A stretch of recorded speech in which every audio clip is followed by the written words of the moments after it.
Hello everyone, आप सभी का स्वागत है आपके अपने यूट्यूब चैनल वाईएम के एजुकेशन क्लास पर। फ्रेंड्स, इस चैनल पर कंप्लीट एजुकेशन सब्जेक्ट इस समय यूजीसी नेट के लिए पढ़ाया जाता है। इस चैनल पर कंप्लीट एजुकेशन सब्जेक्ट के जो हर यूनिट से प्रत्येक यूनिट से छोटे-छोटे टॉपिक जो मेन है, जितनी मेन थीम है, मेन चीज है, उतनी हम लेके आते हैं। तो इस चैनल को सब्सक्राइब करिए, आप भी फ्री में पॉइंट टू पॉइंट पढ़िए। फ्रेंड्स, देखिए मॉर्निंग में आज हम यूनिट 6 की वीडियो नहीं ला पाए थे, तो वो यूनिट कंप्लीट होने वाली है 2 ही 3 दिन में फ्रेंड्स। और क्या करिए, देखिए इस चैनल को सब्सक्राइब करके रखिए ताकि फ्री में आप भी सारी चीजें पढ़ सकें। आप अपनी तैयारी कर रहे होंगे तो भी आपका रिवीजन हो जाएगा। और फ्रेंड्स, पीवाईक्यूज के लिए जो कहते हैं, कमेंट्स करते हैं, हमें अच्छा लगता है, लेकिन क्या है कि नया चैनल है इसलिए अभी सिलेबस हमने कर नहीं पाया, इसलिए नहीं लेके आ पा रहे। इतना समय नहीं होता कि उसकी अलग से वीडियो। 2 यूनिट ऑलरेडी चल रही है, तो कोशिश करेंगे 2 यूनिट 2-4 दिन में कंप्लीट होने वाली। उसके बाद में फिर 2 और हम कर लेंगे, फिर पीवाईक्यूज भी कुछ करेंगे। तो आप हमसे जुड़े रहिए। आप अगर चैनल को सब्सक्राइब किए हैं तो आपका तहे दिल से धन्यवाद। आपका स्नेह और सपोर्ट अगर हमें मिलता रहा तो हम बहुत अधिक कुछ बेहतर कर पाएंगे। तो देखिए, जल्दी से समय नहीं लेते हैं, करते हैं स्टार्ट। मूल्यांकन देखिए, यूनिट 5 जो पाठचर्या पढ़ी है, उसमें पाठचर्या का मूल्यांकन भी हम पढ़ चुके हैं, लेकिन इसमें और अधिक डिटेल है। उसके प्रकार जो मेन है वो हम पढ़ेंगे। तो आज की वीडियो में देखिए इसके बारे में थोड़ा सा जल्दी से। मूल्यांकन का देखिए अर्थ मूल्य का अंकन करना या मूल्य निर्धारण की प्रक्रिया है जो मापन की अपेक्षा अधिक व्यापक है। मूल्यांकन गुणों या विशेषताओं की वांछनीयता स्पष्ट करता है। तो क्या है, देखिए मूल्यांकन मापन की, ध्यान रखना है, मापन की अपेक्षा अधिक व्यापक है। मापन की अपेक्षा अधिक व्यापक है। देखिए, पहले मापन किया जाता, बाद में मूल्यांकन, और मूल्यांकन के लिए मापन करना भी अत्यंत आवश्यक है। ये चीजें ध्यान रखनी। फिर देखिए, एनसीईआरटी ने इसके बारे में एक डेफिनेशन दी है, उससे और अधिक स्पष्ट हो जाएगा।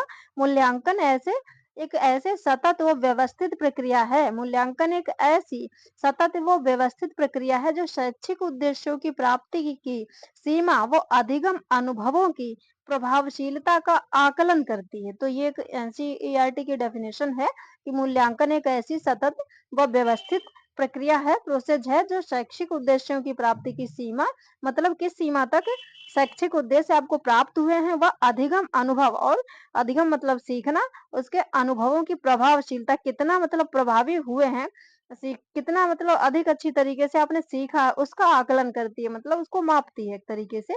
तो इन्होंने बताया, इतना ज्यादा गहराई में नहीं जाने का, कि बस मूल्यांकन क्या होता है आपने समझ लिया। उसके बाद में देखिए क्या, मूल्यांकन की प्रकृति देखिए जल्दी से फटाफट। मूल्यांकन प्रक्रिया के 3 प्रमुख अंग हैं। कितने? 3। कौन कौन से? शिक्षण उद्देश्य, मूल्यांकन के उपकरण, व्यवहार परिवर्तन। मतलब मूल्यांकन क्यों किया जाता है, ये उद्देश्यों में हम पढ़ेंगे। और उसके उपकरण कैसे करते हैं, किन किन उपकरणों का, यंत्रों का, किन किन चीजों का प्रयोग करके तब हम मूल्यांकन करते हैं। अधिगम क्रियाएं मतलब क्या क्या हम एक्टिविटीज करके तब मूल्यांकन करते हैं।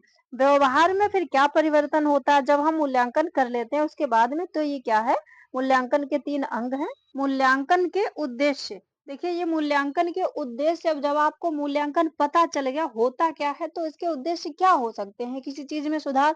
और बाकी अगर आपने नहीं पढ़ा तो यूनिट 5 पाठचर्या मूल्यांकन, उसमें बहुत डिटेल से हमने बहुत अच्छे से बताया। तो चैनल पर क्लिक करके आप वीडियो सारी देख सकते हैं। तो देखिए, चैनल पर क्लिक करके क्या है कि आपको क्रम से सारी वीडियो मिल जाएंगी फ्रेंड्स। तो देखिए, मूल्यांकन के उद्देश्य छात्रों की वृद्धि तथा विकास में सहायता करना। देखिए, जल्दी जल्दी ये हम पढ़े ले रहे हैं, क्योंकि जो है इनको रटना नहीं, एक मन में कॉन्सेप्ट हो जाना चाहिए कि मूल्यांकन क्यों किया जाता है, क्या उसका उद्देश्य है। देखिए, छात्रों के द्वारा अर्जित ज्ञान की जांच करना, छात्रों के वृद्धि तथा विकास में अवरोधों की जांच करना, कि छात्र जो है उसकी वृद्धि क्यों नहीं हो रही, विकास में क्या क्या बाधाएं आ रही, इनकी जांच करना मूल्यांकन के द्वारा। व्यक्तिगत भिन्नताओं की जानकारी प्राप्त करना, मूल्यांकन के द्वारा इंडिविजुअल डिफरेंसेस की जानकारी भी प्राप्त की जा सकती है। शिक्षक की प्रभावशीलता को ज्ञात करना, छात्रों में प्रतियोगिता की भावना का विकास करना। तो ये क्या है, उसके उद्देश्य देखिए कुछ और, छात्रों को सीखने के लिए प्रेरित करना, अध्यापकों की शिक्षण की प्रभावशीलता जांचना, छात्रों के साथ साथ अध्यापक पढ़ा जो रहा है उसके शिक्षण जो है, उसका शिक्षण, उसकी प्रभावशीलता, उसका भी आप पता कर सकते हैं। कक्षा शिक्षण में सुधार करना, पाठ्यक्रम में सुधार के लिए आधार तैयार करने, शिक्षण विधियां तथा सहायक सामग्री की उपादेयता जानना, शैक्षिक मानकों का वर्गीकरण। उपादेयता जानना मतलब उसकी क्या महत्व है, शैक्षिक सामग्री जो आप प्रयोग करते हैं क्लासरूम में, तो उसका क्या महत्व है उसको भी जानना, किसके द्वारा, मूल्यांकन। तो ये सारी चीजें हैं। पाठ्यक्रम में सुधार, कक्षा शिक्षण में सुधार, तो ये है उसके उद्देश्य। उसके बाद देखिए मूल्यांकन प्रक्रिया के सोपान। इसके सोपान क्या है, जल्दी जल्दी देखिए। सबसे पहले क्या देखिए, उद्देश्यों का निर्धारण, जैसे कि अभी अभी आपने पढ़ लिया उद्देश्य। तो इसके सोपान, प्रथम स्टेप क्या है कि मूल्यांकन, उसके उद्देश्य पहले निर्धारित किए जाएंगे कि क्या क्या उद्देश्य हैं, तभी मूल्यांकन आप करेंगे कि किस लिए मूल्यांकन आप करने जा रहे हैं। सामान्य उद्देश्यों का निर्धारण, विशिष्ट उद्देश्यों का निर्धारण। सेकंड स्टेप है अधिगम क्रियाओं का आयोजन। देखिए शिक्षक बिंदुओं का, शिक्षण है फ्रेंड्स, शिक्षण बिंदुओं का चयन, उपयुक्त अधिगम क्रियाएं आयोजित करना। तो ये है अधिगम क्रियाओं का आयोजन, मतलब जो शिक्षण बिंदु क्या क्या आपको क्या करना है, इसका मूल्यांकन करना, उनका चयन, उपयुक्त, फिर अधिगम क्रियाएं, सीखने के लिए कौन कौन सी एक्टिविटीज सही है उनका आयोजन करना। ये इसका स्टेप है। उसके बाद में नेक्स्ट सोपान क्या है, थर्ड, व्यवहार में परिवर्तन। देखिए प्राप्त, जब इतना सब कर लिया, प्राप्त साक्ष्यों के आधार पर मूल्यांकन परिणामों को पृष्ठपोषण के रूप में प्रस्तुत करना। तो ये है इसके स्टेप, सोपान। उसके बाद में नेक्स्ट देखिए मूल्यांकन की नवीन अवधारणा या मूल्यांकन के देखिए दृष्टिकोण क्या है इसके, मतलब एक तरीके से प्रकार, सतत एवं व्यापक मूल्यांकन, सीसीई, निर्माणात्मक मूल्यांकन, योगात्मक मूल्यांकन, निदानात्मक मूल्यांकन, सहयोगी मूल्यांकन। तो ये इसकी नवीन अवधारणा और यही इसके प्रकार भी है।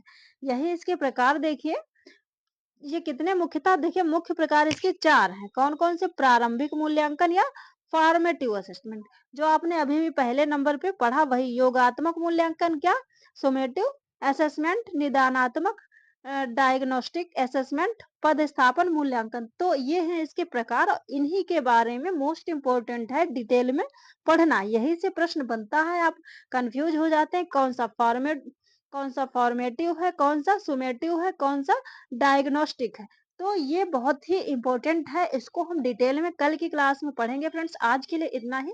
तो देखिए वैसे तो बहुत सारी चीजें हैं इस यूनिट में, लेकिन जो मूल्यांकन से संबंधित मेन मेन चीजें होंगी वो हम जल्दी जल्दी लेके आएंगे। उसके बाद में कोशिश करेंगे पीवाई क्यूज अपने चैनल पर कराने की। तो आप भी क्या करिए भाई, इस चैनल को सब्सक्राइब करिए, आपको बहुत कुछ सीखने को मिलेगा और आपकी तैयारी बेहतर होगी, लेकिन फिर भी इससे आपका रिवीजन होगा और कॉन्सेप्ट एकदम क्लियर होगा। तो फ्रेंड्स आज के लिए इतना ही, मिलते हैं नेक्स्ट वीडियो में। आप भी चैनल को करके सब्सक्राइब करके रखिए, और जो भी चैनल को सब्सक्राइब कर रहे हैं उनका तहे दिल से धन्यवाद। अगर उनका स्नेह और सपोर्ट बना रहा तो क्या करेंगे, हम इस चैनल पर बहुत अधिक बेहतर फ्री में करेंगे सारी चीजें।